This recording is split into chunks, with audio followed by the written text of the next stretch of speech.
Welcome to WCSU Library Tutorials. In this video, we'll be covering how to submit a request for an interlibrary loan. While the WCSU libraries provide access to a vast collection of in-person and digital items, there will be times that you need access to an item that we can't reach within our library system. But don't worry, that's why we have interlibrary loans.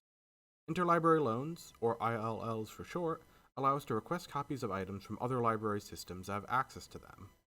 Each ILL request is unique and may be handled differently depending on what you're requesting.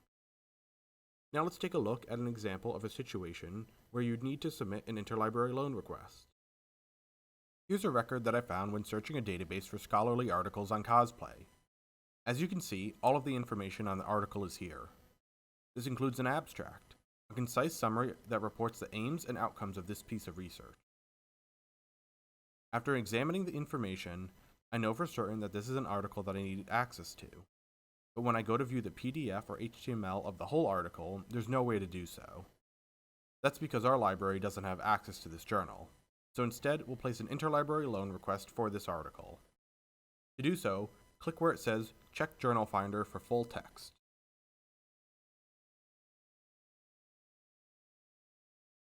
That link takes us to the library's journal finder. Our article is right here at the top of the list. So next, we'll click on Place an Interlibrary Loan Request. From there, we are taken to the ILLiad login page. ILLiad is an external service, so your university login won't work on it. Instead, you'll have to create an account. If this is your first time using ILLiad, click on the link that says First Time Users, and follow the instructions to activate your account. We recommend using the first part of your university email as your ILLiad username. Once you have an active account, come back to this screen and log in to continue submitting your request. Now that we've logged in, we can see the article request form. Each field that's indicated with a red star must be filled in order to complete the request, so keep that in mind if you ever have to fill out a request form manually.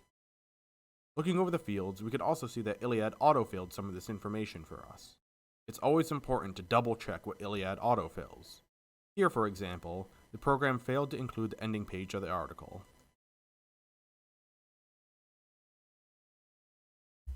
Now, as long as all of the starred fields are filled, you can submit your request. When a digital copy of the article arrives, I can click on Electronically Received Articles in order to view it. From the time you receive your article, you'll have 30 days to view it through ILLiad.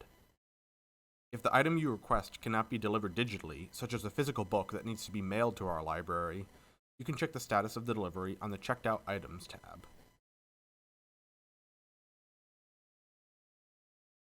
You will also be able to see when that item is due, and if it is renewable, make sure to submit a renewal request within 7 to 10 days before its due date. To access ILLiad from the library homepage, simply select the pull-down tab that says Using the Library.